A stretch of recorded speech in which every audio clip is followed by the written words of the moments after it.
Feedback is essential for our professional development. It helps us identify and build the skills we need for success. But asking for feedback can be difficult, especially when not all of the feedback will be positive.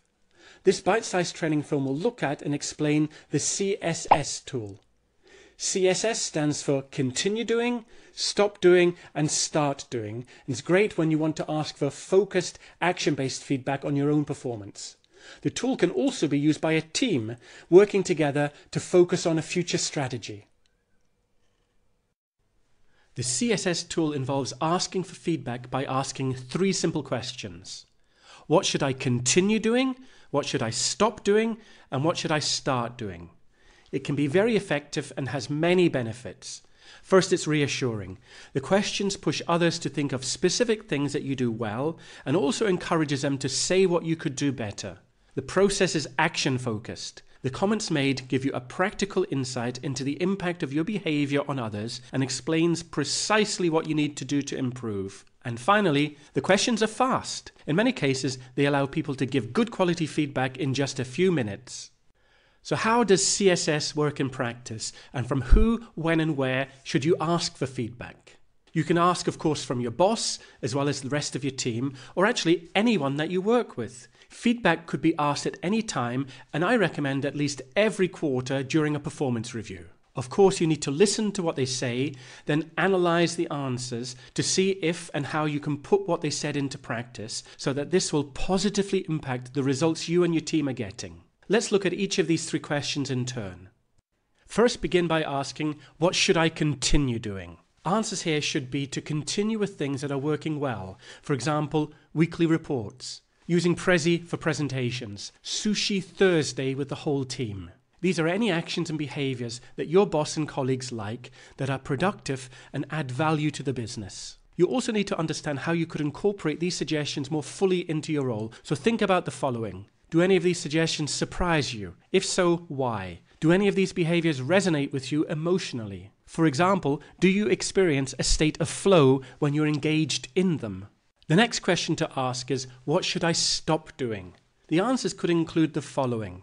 Things that are not working or helping, for example, holding too many meetings. Things that are lowering performance, for example, too many short deadlines. Actions that are not practical, like implementing fully Prince2 for small projects. Things that are not delivering desired results, for example, using chat rooms like Slack. It could also mean personal things that you do that they dislike. For example, too much chatting in the office or eating all the bananas before others get any.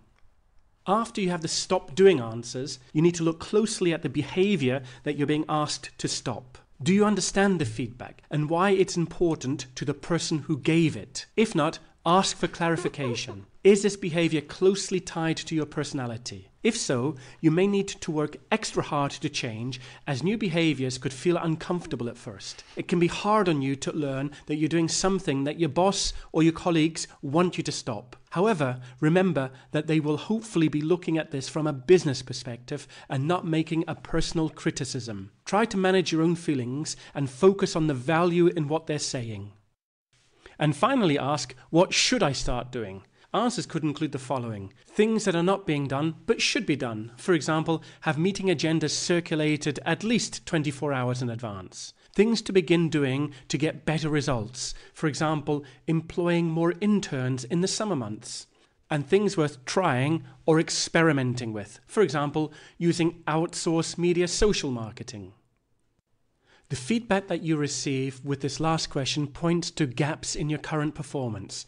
These answers can help you look at issues that you might not have addressed until now. Look carefully at the things your colleagues think you should start doing. What benefits will they provide to you and to others? Do any of these tasks, projects or behaviours make you feel worried or afraid? If so, have you avoided these things because of fear of failure or some other blind spot? Think carefully about why you haven't addressed these things in the past and what you can do to overcome your reluctance to start them. If you've been putting things off, learn how to overcome procrastination and accomplish more.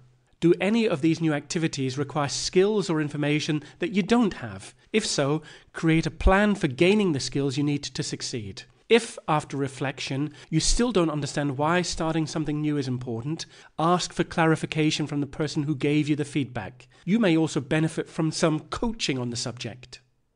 As I mentioned, the tool can also be used by a team when they're working on a plan or a strategy for the future. Get the team together. If it is a large team, split them into smaller groups, and then the team ask themselves the 3 questions. Here you can integrate the 3 questions into a brainstorming session. Once again, the answers are analysed, and then any actions and a task list can be written, and responsibility for any of the tasks can be assigned.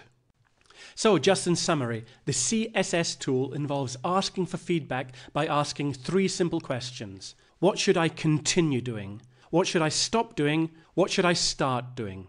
And of course, the most important part is implementing some of the most relevant actions that come from the answers, and perhaps this might mean changing your behaviour with a view to improve your performance and to get better results. The specificity of knowing what you should continue doing, stop doing and start doing really anchors us in reality. I wish you good luck asking these questions and of course turning the answers into actions.